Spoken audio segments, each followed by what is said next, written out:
अस्सलाम वालेकुम, मैं हूं रमज़ान खलील। आप देख रहे हैं रॉयल न्यूज़ प्रोग्राम माफिया के साथ। मैं इस वक्त मौजूद हूं हाई कोर्ट के सीनियर वकील हाफिज सलमान हसन साहब के साथ, जो कि साबका जनरल सेक्रेटरी हैं फिरोज़वाला बार के। और सबसे बड़ी बात ये कि वो इस वक्त मौजूदा सीनियर नायब सदर हैं ILF सेंट्रल पंजाब इंसाफ लॉयर्स फोरम के। तो आइए उनसे आज के बारे में 5 अगस्त के हवाले से बात करते हैं और पूछते हैं कि गवर्नमेंट ने इजाज़त तो दी कि आप अपना हक अदा करें, आप धरना दें, आप मतलब इकट्ठे हों PTI वाले, और फिर उनको पकड़ने के लिए हर जगह पे, हर नाके पे, हर इशारे पे फोर्स तैनात की, वो भी डंडा बरदार, कि वो झगड़ा ना भी करें तो कोई ऐसी सिचुएशन बन जाए कि दोबारा गिरफ्तारियाँ शुरू हों। तो तफसील जानते हैं एक कानूनी मुशावरत के तौर पर कि क्या ये ठीक है, पंजाब किस तरफ जा रहा है या सियासत किस तरफ जा रही है। अस्सलाम वालेकुम। वालेकुम अस्सलाम रहमतुल्लाह जी। अल्लाह पाक का शुक्र है जी, बिल्कुल खैर। क्या लगता है आपको, पंजाब की सियासत और इजाज़त देकर लोगों को डरा धमका कर गिरफ्तारियाँ रात से परसों से शुरू हैं, हर थाने में आपके जो हैं वर्कर्स वो गिरफ्तार किए गए हैं, आपको क्या लगता है कि सियासत किस तरफ जा रही है? सारी बातें जो हैं वो पूरे मुल्क के और तमाम शहरियों के सामने है, कोई ढकी छुपी तो बात नहीं है। सबसे पहली बात तो ये है कि ये इस्लामी जमहूरिया पाकिस्तान है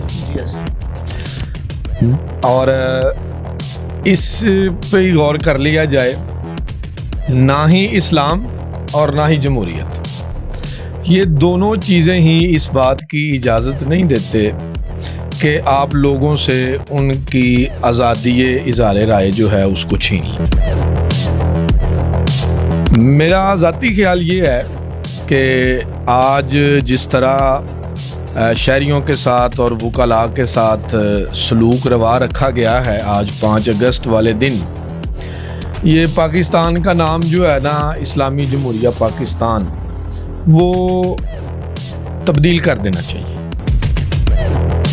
या अगर इस्लामी भी हमने रहना है और जमहूरिया भी रहना है पाकिस्तान ने, तो फिर हमें अपनी रविश जो है उसको तब्दील करना पड़ेगा। हुकूमत को और हुकूमत के पीछे जो हुकूमत के बड़े हैं उनको अपना रवैया तब्दील करना पड़ेगा, क्योंकि जितने भी मुहज़्ज़म ममालिक हैं, जितने भी जमहूरी ममालिक हैं, उन तमाम के तमाम ममालिक के अंदर इख्तलाफ राय का इजहार जो है उसके ऊपर पाबंदी नहीं होती। किसी भी मुल्क में ऐसा नहीं है कि आप अपना इजहार करना चाह रहे हैं, सड़क पे आए, घर के बाहर आए, तो आपको गवर्नमेंट दबा कर अंदर वापस कर दे। ऐसा तो किसी मुल्क में नहीं है जी, बिल्कुल भी जो है ना, कोई भी महज़्ज़ब मुआशरा जो है वो इस तरह के जो हथकंडे हैं उनकी इजाज़त नहीं देता। आज का आपने चूँकि पूछा भी आज 5 अगस्त के हवाले से, तो मैं ये बताना चाहता हूँ कि आज 5 अगस्त वाले दिन जो है वो प्लान ये था कि पाकिस्तान तहरीक इंसाफ ने, बल्कि तमाम मुल्क के शहरियों ने अपना एहतजाज रिकॉर्ड कराना था। किस बात के ऊपर? कि जो 26वीं तरमीम है वो गैर आइनी है। हमारा आइन जो है उस को सबोताज करके ये 26वीं तरमीम जो है इसको मंजूर करवाया गया है। और फौजी अदालतें जो हैं वो बनाई गई हैं, और सिविलियंस का फौजी अदालतों में जो ट्रायल चल रहा है वो भी गैर कानूनी है, गैर आइनी है। सारी बात है, आप फौजी अदालतों में सिविलियंस के ट्रायल तो कर ही नहीं ना सकते, वो अदालतें हैं ही सिर्फ फौज के लिए। हाँ जी। और ये बात मैं ज़िमनन एक बात ये भी अर्ज़ करना चाहता हूँ कि फ़ौजी अदालतों का बनाया जाना और 26वीं तरमीम के ज़रिए जो एक आइनी अदालत बनाई गई है, ये जो 2 एक्स्ट्रा अदालतें बनाकर जो है ना, ये पैगाम दिया है हमें इस्टेब्लिशमेंट ने और मौजूदा हुकूमत ने कि अदालती जो निज़ाम है हमारे मुल्क में उसके ऊपर इनको खुद ही भरोसा नहीं है। ऐसे ही ये बात बिल्कुल आपकी ठीक है कि उनके जो हुक्मरान हैं या उनके जो ऑर्डर्स हैं वो ये खुद ही फॉलो अप नहीं ले रहे। जी बिल्कुल ऐसी बात है कि अदालतें होती हैं इंसाफ देने के लिए, तो इसका मतलब फौजी अदालतें बनाने का मतलब ये है कि जो चल रही हैं अदालतें हमारे पाकिस्तान के अंदर, इस अदालती निज़ाम के ऊपर और इन अदालतों के ऊपर भरोसा और एतमाद नहीं है हुकूमत को।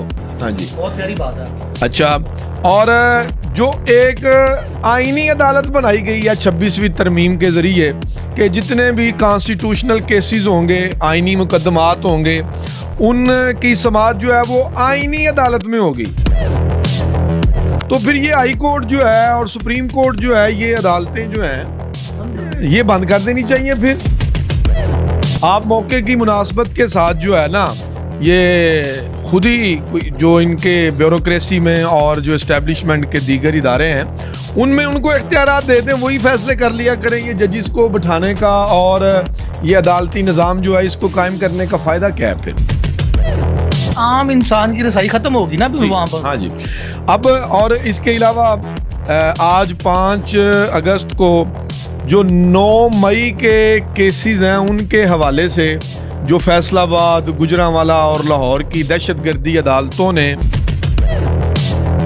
पीटीआई के जो लीडरान हैं उनको सज़ाएं के हवाले से जो फैसलाबाद, गुजरांवाला और लाहौर की दहशतगर्दी अदालतों ने पीटीआई के जो लीडरान हैं उनको सज़ाएं सुनाई हैं, बगैर शहादत के सज़ाएं सुनाई हैं, बगैर सबूत के उनके खिलाफ जो है वो सज़ाएं सुनाई हैं। और इसके खिलाफ और फिर उन सज़ाओं की बुनियाद के ऊपर जो MNAs हैं उनको जो नाअहल किया गया है उसके खिलाफ, और फिर जो फॉर्म 47 के तहत जो ये हुकूमत चल रही है और ये जो धांधली हुई है इलेक्शन में, और उस धांधली के जो मुकदमात जितने भी पीटीआई के स्टेक होल्डर्स ने किए हुए हैं, इलेक्शन ट्राइब्यूनल जो है उसने आज तक उन मुकदमात की समाअत तक नहीं की है। इसके खिलाफ इस फॉर्म ने कभी ये इसकी तरफ जाकर कोई केस दायर किया है? जी बेशुमार मुकदमात जो हैं वो देखें हर हलके में जहां पीटीआई का या नॉन पीटीआई का कोई भी जो धांधली हुई है उसके नतीजे में जो भी MNA MP ये मुतासर हुआ है उसका मुकदमा इलेक्शन ट्राइब्यूनल में चल रहा है। वो जो धांधली हुई है, वो जो फॉर्म 47 के तहत MNAs जो हैं उनके नोटिफिकेशन हुए हैं, उसके खिलाफ तमाम जो मुतासरीन हैं उम्मीदवारान, बल्कि जो जीते हुए लोग हैं उनको फॉर्म 47 के जरिए जो हराया गया है, उन तमाम लोगों के मुकदमात जो हैं वो पेंडिंग है इलेक्शन ट्राइब्यूनल के अंदर।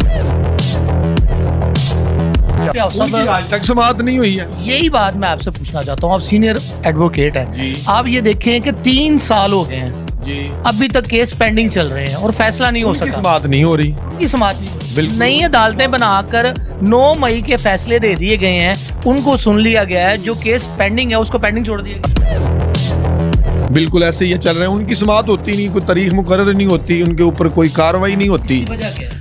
मैं वजह पे आता हूँ ज़रा, मैं 2-3 बातें और अर्ज करके मैं अपनी बात को समेटता हूँ। और फिर पीटीआई वर्कर्स की जो गिरफ्तारी है, और आज भी ऐवान अदल में हमने कन्वेंशन रखा हुआ था, वकला कन्वेंशन, और उसमें वकला भी थे और कुछ पीटीआई के कायदीन भी आए हुए थे। उसमें मोहतरमा रेहाना डार साहबा जो हैं सियालकोट से, वो भी तशरीफ़ लेके आई हुई थी। तो ऐवान अदल के बाहर जो है वो रेहाना डार साहबा जो हैं उनको और उनकी बहू को गिरफ्तार किया गया उनको।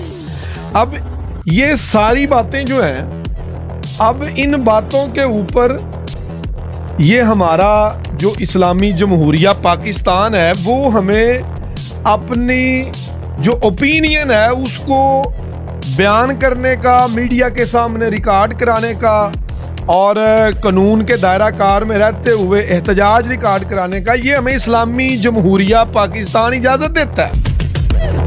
आइन जो है हमारा, कॉन्स्टिट्यूशन जो है वो हमें इजाज़त देता है कि हम अपना एहतजाज रिकॉर्ड करा सकते हैं, अपनी ओपिनियन जो है उसको हम फ्रीली ओपनली एक्सप्रेस कर सकते हैं। लेकिन ये मैं बताता चलूँ आपके सामने है, मैं बताता चलूँ आपको, ये कैमरा दिखाएगा और मेरी तवज्जुह से तमाम गवर्नमेंट और बाकी पीटीआई वर्कर्स, पाकिस्तान की आवाम देख सकेगी कि हर चुरस्ते पे, हर गली के कोने पे, हर इशारे पे लाहौर में डंडा बरदार पुलिस इस वक्त मौजूद है।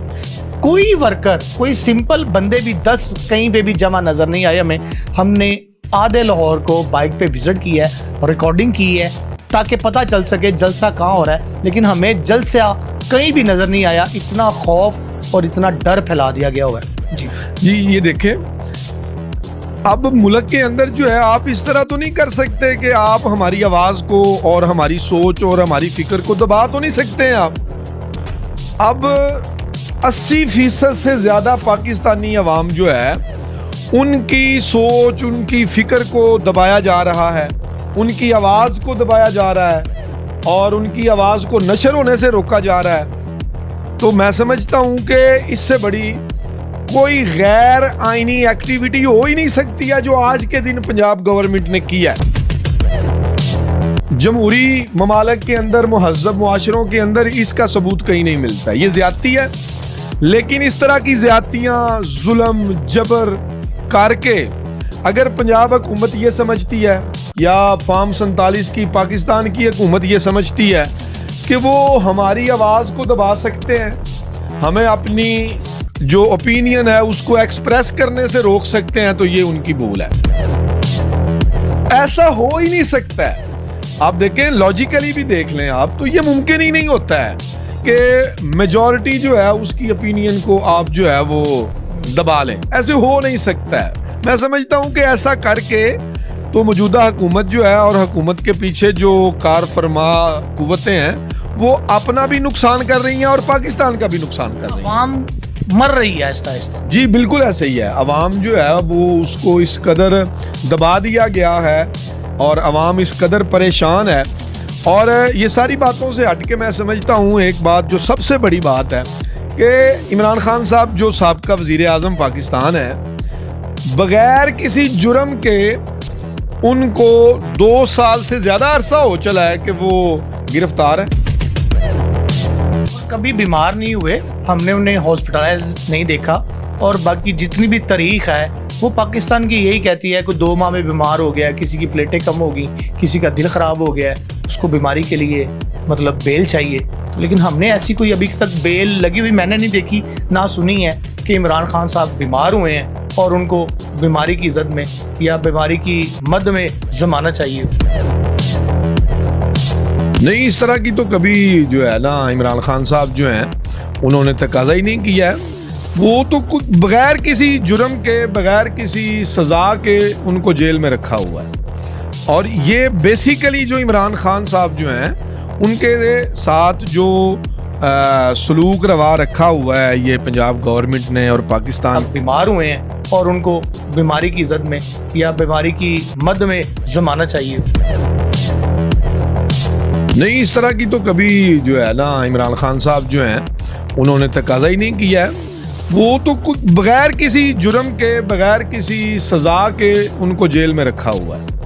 और ये बेसिकली जो इमरान खान साहब जो हैं उनके साथ जो सलूक रवा रखा हुआ है ये पंजाब गवर्नमेंट ने और पाकिस्तान की गवर्नमेंट ने और इनके पीछे कार फरमा जो ताकतें हैं उन्होंने ये शिकस्त तस्लीम कर लिया। उन्होंने बुनियादी तौर पर डर शिकस्त, एक खौफ है, एक डर है भी। वो एक पाकिस्तानी शहरी है, साबिक़ा वज़ीर आज़म है, एक बहुत पाकिस्तान की बहुत बड़ी भी नहीं मैं कहूँगा सबसे बड़ी सियासी पार्टी जो है उसका वो लीडर है, उसका वो कायद है, उसको बाहर आने दें। अवाम की आवाज़ जो है जो मैदान में आएगा, बाकी सारे भी अपनी अपनी पॉलिटिक्स कर रहे हैं, उसको भी उसकी सियासत करने दें। मुल्क जो है उसको अपनी डगर पर चलने दिया जाना चाहिए, नहीं दिया जा रहा। और इसके खिलाफ हम आज 5 अगस्त को इन्होंने हमारे रास्ते रोके हैं। इसके बाद भी हम दोबारा फिर एहतजाज करेंगे, अपनी ओपिनियन जो है उसको एक्सप्रेस करेंगे, हर फोरम पे करेंगे। ये हमारा आईनी जमहूरी इस्लामी हक है और हमारे इस हक को इस्तेमाल करने से हमें कोई नहीं रोक सकता। आज लाहौर की सड़कों पे आप देख लें, मुझे तो लगता है ये कोई मकबूजा कश्मीर या फ़लस्तीन की सूरत हाल नज़र आ रही है। इस तरह वो पुलिस और इस तरह दीगर जो है ना वो जी गाड़ियाँ खड़ी हुई हैं, मुझे तो ये लगता है कि मकबूजा कश्मीर या फ़लस्तीन की सूरत हाल बनी हुई है। ये ज़्यादती है और ये जुल्म है। अब आते हैं वापस उस बात की तरफ कि क्या फॉर्म 47 के जो केसेस पेंडिंग हैं उनके फैसले कब तक आने की उम्मीद है? जो सूरत हाल है इन्होंने तो फैसले होने ही नहीं देने। कुछ तारीख कोई पड़ेगी, कोई समात होगी, कोई पैरवी होगी तो फिर ही को फैसला होगा ना। मुझे के खिलाफ एहतजाज नहीं करते जी, ये एहतजाज आज एहतजाज के लिए वकला हजरात उस अदालतों में, उन अदालतों में वो एहतजाज नहीं करते कि हमारे केस लगाए जाएं, सुने जाएं। एक अदालत है, उस अदालत में एक केस की तारीख पड़ती है, उस तारीख पे जाके कार्रवाई होती है और एक गैर मुअय्यना मुद्दत तक जो है उसको पेंडिंग कर दिया जाता है। तो कुछ तारीख पड़े, वहाँ वकील जाएं, पेश हों, तो फिर ही आगे कोई बात हो सकती है ना। तो कोई मुकदमा जो है उसकी तारीख पड़ती कोई नहीं है, कोई समात के लिए उसको फिक्स किया ही नहीं जाता है। तो आपको नहीं लगता कि ट्राइब्यूनल के बाहर, अब इलेक्शन ट्राइब्यूनल के बाहर जाके या हाई कोर्ट में, सेशन कोर्ट में, सिविल कोर्ट में एहतजाज किया जा सकता है? तो एहतजाज के लिए, अपना एहतजाज रिकॉर्ड कराने के लिए वकाला या आम शहरी अगर आते हैं सड़कों पे, उनको गिरफ्तार कर लिया जाता है। आपको नहीं लगता जब नवाज शरीफ साहब को मुल्क बदर किया गया था या सीट से निकाला गया, वो कहते थे मुझे क्यों निकाला? आज वही हालत पीटीआई के ऊपर है कि वो केस पेंडिंग में चले गए हैं, तारीख कब आएगी उनको ये नहीं पता। जी बिल्कुल ऐसे ही है और ये ज्यादती है, गैर कानूनी और गैर आईनी है। अगर ये देखा जाए तो ये भी जैसे नवाज शरीफ साहब ने हाथ ला के कहा था, मेरा कैमरामैन उसकी चलाएंगे हम क्लिप वो, कि खलाई मखलूक आती है। आपका मुकाबला, मेरा मुकाबला, मुस्लिम लीग नून का मुकाबला ना जरदारी के साथ है ना इमरान खान के साथ है। हमारा मुकाबला तो एक खलाई मखलूक के साथ। तो आप पे भी फिर खलाई मखलूक का याद? जी आप समझदार हैं जी। खलाई मखलूक ही है जी ये तो। मतलब जैसे नवाज शरीफ को नहीं पता था कि मुझे क्यों निकाला गया, किसने निकाला, क्यों निकाला मुझे, क्यों निकाला। आज इमरान खान साहब भी उसी लाइन पे, उसी पॉइंट पे खड़े। नहीं, हम तो जी खुलेआम कहते हैं। खलाई मखलूक वाली बात तो वो तो बयानिया नवाज शरीफ साहब का था ना। हम तो खुलेआम कहते हैं और ओपनली एक्सप्रेस करते हैं। हमारे इमरान खान साहब भी एक्सप्रेस करते हैं। हम सारे पीटीआई से मुंसलिक जितने भी लोग हैं, हम सारे एक्सप्रेस करते हैं जी ये इदारे हमारे साथ ज्यादती कर रहे हैं। ये जी 5 अगस्त के हवाले से प्रोग्राम माफिया का एक क्लिप था।